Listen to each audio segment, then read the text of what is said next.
Hello and a very warm welcome. Thanks for tuning in to News 9 Live. Now, United States Secretary of State Antony Blinken has said that the warring parties in Sudan have agreed to a 72-hour ceasefire from midnight on Monday.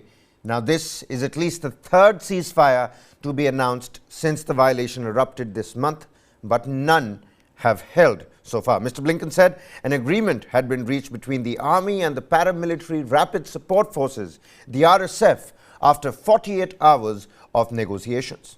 At least 400 people have been killed since fighting erupted on the 15th of April in Sudan. Both sides have independently announced their involvement in the ceasefire.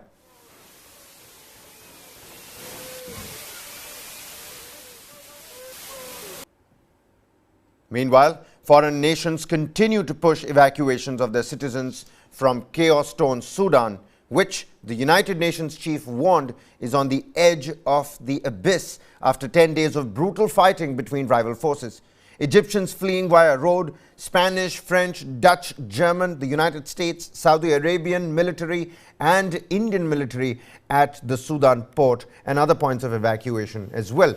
Operation Kaveri, that's what India has called it this time around, and is putting the works in motion to evacuate about 3,000 of our brethren from chaos-hit Sudan.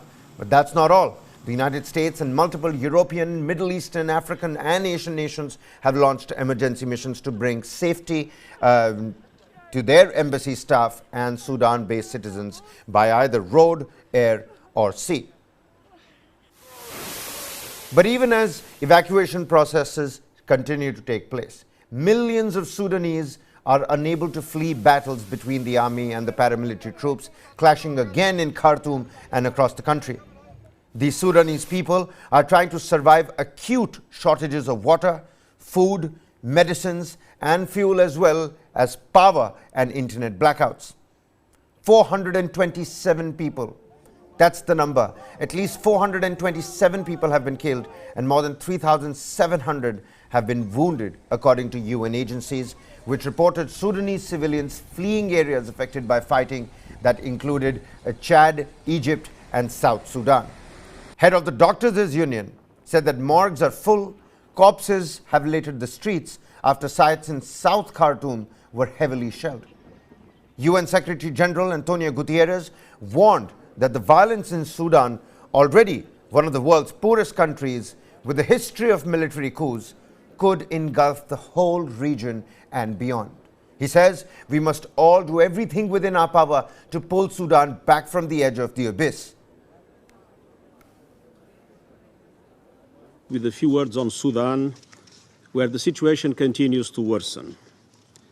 Since the start of fighting on 15 April, hundreds of people have been killed and thousands injured. The violence must stop. It risks a catastrophic conflagration within Sudan that could engulf the whole region and beyond. I strongly condemn the indiscriminate bombardment of civilian areas, including healthcare facilities. And I call on the parties to stop combat operations in densely populated areas and to allow unhindered humanitarian aid operations.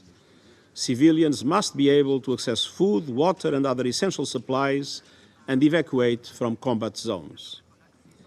I am in constant contact with the parties to the conflict, and I've called on them to de-escalate tensions and to return to the negotiating table. We will continue our efforts with our partners to secure a permanent halt to the fighting as soon as possible. U.S. forces carried out this mission with precision and professionalism. Secretary Austin also expressed his thanks to our allies and partners, to include Djibouti, Ethiopia, and Saudi Arabia, who were critical to the success of this operation. In terms of next steps, U.S. Africa Command and the Department of Defense continue to work closely with State Department, which has the lead for helping American citizens wishing to depart Sudan. Those efforts include providing intelligence, surveillance, and reconnaissance capabilities to observe potential land routes out of Sudan and detect threats, and positioning naval assets off the coast of Sudan should they be needed. In addition, Africa Command has established a confliction cell at its headquarters in Stuttgart, Germany, which helps to enable good communication among our allies and partners. And this is exactly why the spokesperson for the Pentagon is thinking about potential routes, because with Khartoum airport disabled after battles that left charred aircraft on the tarmac, many foreigners were airlifted out from smaller airstrips to countries including Djibouti and Jordan. United States Special Forces swept in with Chinook helicopters on Sunday to rescue diplomats and their dependents, while Britain launched a similar rescue mission themselves. European Union Foreign Policy Chief Joseph Borrell said that more than 1,000 EU citizens had been taken out during a long and intensive weekend involving airlift missions by France, Germany, and others. China on Monday said that it had safely evacuated a first group of citizens and would try every means to protect the lives, properties, and the safety of 1,500 plus Chinese compatriots in Sudan. The capital, the city of 5 million, has endured more than a week of unspeakable destruction among 8 lakh South Sudanese refugees who previously fled civil war in their own country. Some are choosing to return, with women and children crossing the border. Anxiety and exhaustion completely on display. In the capital, army and paramilitary troops have fought ferocious street battles, leaving the sky often blackened by smoke from shelled buildings and torched shops.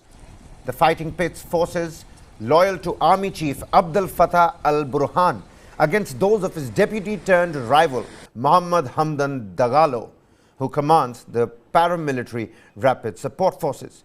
The RSF emerged from the Janjaweed militia and that then President Omar al-Bashir unleashed in Darfur, leading to war crimes and various charges against Bashir and others. Experts have long drawn links between the RSF and the Russian mercenary group Wagner. United States Secretary of State Antony Blinken, he voiced deep concern that Wagner risked aggravating the war in Sudan. The military toppled Bashir in April 2019 following mass citizen protests which raised hopes for a transition to democracy.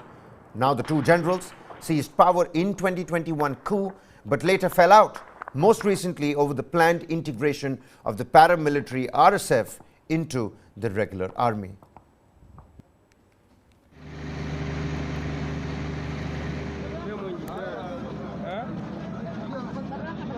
Ala la bre mo njur dana